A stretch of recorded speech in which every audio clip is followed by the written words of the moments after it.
Bonjour à tous et on se retrouve aujourd'hui pour le débriefing du match entre les Girondins de Bordeaux et l'AS Saint-Étienne.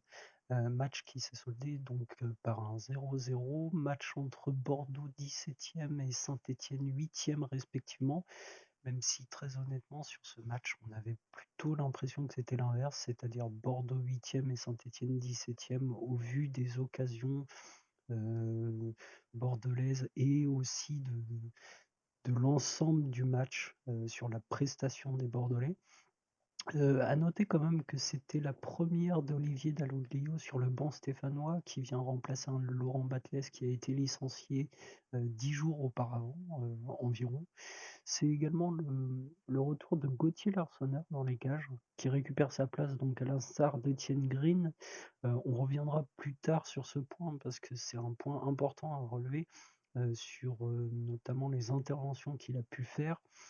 On va commencer dans un premier temps par les statistiques de ce match, alors à prendre avec des pincettes, notamment au niveau des tirs bordelais. Sur celles que j'ai trouvées, on est à 20 tirs. Je verrais peut-être un petit peu en dessous, 14, 15 tirs, mais dans l'ensemble, on y est quand même. 10 tirs stéphanois, c'est pareil, on y est à peu près 60% de possession pour les Bordelais. Les Bordelais ont eu beaucoup plus le ballon, ont eu beaucoup plus d'occasions, 4 tirs cadrés. euh, c'est le cas, 4 tirs cadrés, il y a eu beaucoup de déchets dans les actions bordelaises sur le dernier tir, mais dans l'ensemble, ils ont été quand même dominateurs sur ce match. Euh, la première mi-temps arrive avec un tir d'Albert Ellis à la 52e seconde de jeu qui est stoppé par Gauthier Larsonneur qui a la main ferme, mais la première action du match est bordelaise. Euh, dans l'ensemble, par la suite, c'est un premier quart d'heure qui reste quand même assez équilibré. On sent deux équipes qui sont dans le doute. C'est un peu poussif, mais va quand même y avoir une réaction à la 10e minute de jeu de la part des Stéphanois que j'ai entourés parce que d'un point de vue tactique, en fait, cette action est intéressante. C'est un débordement de Sissoko sur la droite qui décale vers Appia, qui est donc numéro 8 sur cette action, lui s'appuie sur Cafaro qui décale pour Chambaud, Chambaud qui frappe et sa frappe est stoppée par la jambe de Bokele, le défenseur bordelais. Ça peut être l'action du 1-0 en réponse à la frappe d'Albert Ellis de la 52e seconde. Mais dans l'ensemble, voilà, c'est un premier quart d'heure assez poussif, sans vraiment d'action franche. Mais je me dis quand même que après cette action-là et ce jeu à 3 en petits espaces des Stéphanois, il y a la possibilité peut-être on le sait, Bordeaux avec sa place au classement, il y a la possibilité de faire quelque chose sur ce match.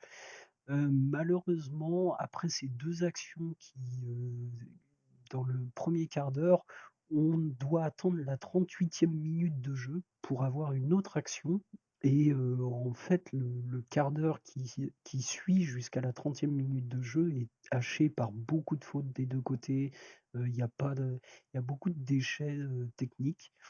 Et on attend donc la 38e minute pour avoir un une action de Vipotnik, l'attaquant de pointe bordelais de ce soir, qui se retrouve dans la surface stéphanoise. On voit un Gauthier Larsonneur qui commence à anticiper l'arrêt qu'il va faire parce qu'il va sortir en fait un arrêt extraordinaire. J'ai le zoom juste après, il va sortir le ballon du genou en fait et ça fait que il arrête. Mais je, je me rends compte que Gauthier Larsonneur, peut-être que si on ne le perd pas sur blessure, sur les 5 matchs sans victoire des Stéphanois, peut-être que on n'a pas ces 5 matchs sans victoire. Mais en tout cas, son retour dans les cages est plus que salvateur et plus qu'important. On le voit encore avec cette action-là arrêtée. Franchement, il fait du bien et on en reparlera à la fin de la vidéo, notamment dans les tops et les flops de cet après-midi. Euh, Cette action-là met fin à une première mi-temps qui, dans l'ensemble, a été assez équilibrée, même s'il y a un peu plus d'action pour les Bordelais. Mais dans l'ensemble, voilà, c'est une mi-temps avec un premier quart d'heure intéressant, un second un peu plus haché, comme je l'ai dit, avec beaucoup de fautes, et ça se termine donc par un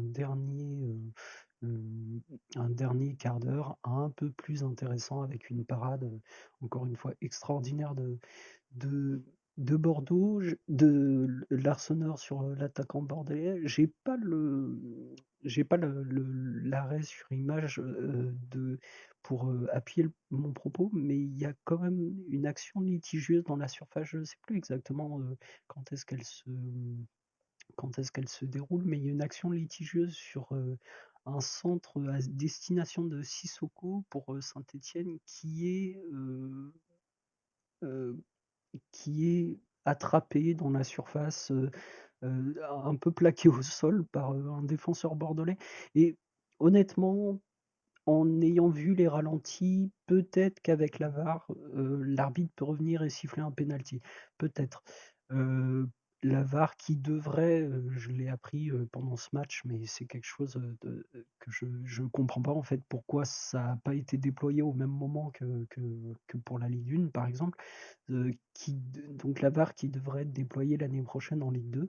Mais je pense que si elle est là, sur ce match, il y a peut-être un retour de l'arbitre sur cette faute dans la surface du défenseur bordelais qui peut amener un penalty pour Saint-Étienne. Dans l'ensemble, on passe donc ensuite à la seconde mi-temps avec un, une action de Chambaud que j'ai que j'ai mise ici parce que le décalage, en fait, il se retrouve sur le côté droit, il va faire un passement de jambe qui va permettre d'endormir un petit peu le défenseur qu'il a face à lui, et il va donc enrouler son ballon qui va passer au-dessus de la cage bordelaise. Mais dans l'ensemble, j'ai trouvé que l'animation offensive de Saint-Étienne était clairement mauvaise cet après-midi. Il y a pas à dire là-dessus. Mais Chambaud a quand même été euh, moins, le moins pire de cette animation offensive. C'est celui en tout cas qui s'est procuré le plus d'occasions et qui a été en fait le meilleur offensivement et même sur l'action d'après, le, le retour qu'il fait sur cette action-là, donc défensive, à la 62e minute de jeu, sur un Albert Ellis qui est décalé par le latéral droit bordelais, Bokele, il me semble, qui fait un centre à destination d'Albert Ellis. euh, et on voit sur l'arrêt sur image là qui s'apprête à ouvrir son pied. Donc honnêtement, s'il n'y a pas ce retour de Chambaud, là, je pense que ça fait un 0 pour les Bordelais. Euh, et donc il faut ce retour de Chambaud là dans les pieds sans faute, très bien défendu, très bon retour pour éviter donc que Bordeaux en tout cas ouvre le score à ce moment-là du match. On a ensuite 10 minutes de grosses occasions bordelaises dans l'ensemble avec 4 ou 5 occasions qui... J'ai dit grosses occasions, mais en gros, c'est des actions bordelaises qui sont quand même dangereuses dans la surface, mais qui se matérialisent pas non plus par des parades de l'Arseneur. Mais dans l'ensemble, c'est ce que je retiens de cette seconde période, et on en reparlera également, mais c'est que Saint-Étienne a eu 2 actions franches, mais dans l'ensemble, les Bordelais ont dominé et sur l'ensemble du match, c'est ce qui ressort, c'est que les Bordelais, en fait, ont dominé ce match et il y a eu des déchets à l'image de cet arrêt qui passe, actuellement sur, Vipotnik, encore une fois, qui n'a pas fait un très bon match côté bordelais, mais qui a eu des occasions quand même. Et là, donc, il ouvre un peu trop son pied et ça passe à la droite du poteau de l'Arseneur. Mais dans l'ensemble, voilà, il y a eu quand même trois, quatre occasions bordelaises qui peuvent, avec plus de chance, plus de aussi peut-être moins de doutes dans les têtes, aller au fond, tout simplement. Et honnêtement, sur les actions bordelaises loupées, mais sur les arrêts de l'Arseneur également, si l'Arseneur n'est pas là ce soir, je pense que Bordeaux finit ce match avec au moins 1-0, si ce n'est pas 2-0, quoi. On a ensuite pour répondre à un petit peu, et c'est les deux seules actions de seconde période engendrée par les Stéphanois, c'est cette frappe de Sissoko qui passe au-dessus de la cage. Non, qui a arrêté, non, il y a un très bon arrêt, il y a un très bon arrêt du gardien bordelais euh, qui, se, qui plonge, et même si la balle est pas, l'arrêt est beau, honnêtement, et il est important. Mais voilà, enfin, dans l'ensemble, à part ces deux actions-là, ou peut-être celle-ci, c'est la plus dangereuse des deux qu'on a vues, et c'est la plus dangereuse des Stéphanois sur la seconde période. Dans l'ensemble, voilà, l'animation offensive a encore été cet après-midi mauvaise. Sissoko a pas vraiment pesé dans ce match et c'est quelque chose d'important euh, parce que en fait euh, on peut pas on en reviendra en conclusion, mais on peut pas prétendre sur ce match arriver à la 73e minute de jeu et avoir peut-être deux actions vraiment dangereuses sur le but bordelais et vouloir venir et gagner ce match. On a de toute façon dans les statistiques de première période un tir cadré pour les Stéphanois. Un tir cadré sur 10 contre 4 pour les Bordelais. Donc il y a quand même voilà ce problème là qui est là depuis 5 matchs, mais qui encore plus contre Bordeaux ce soir fait peine à voir. C'est ce manque de tranchant offensif, ce manque de bons gestes, de mettre du danger face au but adverse. Et voilà, on finit sur un match 0-0. Honnêtement, pas cher payé pour les Stéphanois qui devaient, si l'Arseneur avait pas été là, qui, je pense, aurait perdu ce match, honnêtement. Et du coup, ça fait que voilà, on n'a pas l'impression, honnêtement, que c'est le huitième de Ligue 2 qui, certes, est en doute avec 5 défaites d'affilée, mais face à des Bordelais qui ont entamé le match et qui avaient l'envie de gagner ce match. Donc, pour, pour conclure un peu sur cette prestation-là, on a le retour donc d'un très bon Larsonneur, comme je l'ai dit, qui fait du bien. Honnêtement, il fait vraiment du bien cet après-midi. Les problèmes offensifs des Verts dans l'animation dans les 30 derniers mètres, c'est ce que j'ai noté à la fin du match. C'est vraiment, ouais, comme je le disais, cette impression-là qui ressort, ça me laisse un peu sans mots, mais de ne pas avoir de solution dans les 30 derniers mètres. On a deux, trois frappes encore ce soir de Chambaud. Il y en a une, il me semble, de Cafaro aussi à l'extérieur de la surface sur des frappes enveloppées, mais qui en fait, voilà, il n'y a pas de réelle animation offensive encore ce soir contre Bordeaux, donc on ne peut pas prétendre gagner ce match après les 90 minutes déroulées par nos Verts. Ça me fait soulever un point, notamment pour le mercato, on y reviendra plus tard dans une autre vidéo certainement, mais sur le besoin d'avoir, je pense, en tout cas de ce que je vois depuis ce début de saison-là, un dynamiteur offensif. Alors qu'est-ce que j'entends par dynamiteur offensif? C'est un profil, peut-être, on parle d'un attaquant de profondeur, un peu comme Wadji qui est blessé malheureusement. Et mais peut-être que moi, enfin moi en tout cas, j'aimerais voir Sissoko encore dans ce rôle-là d'attaquant de pointe à Saint-Étienne et avoir plus un dynamiteur offensif sur les ailes.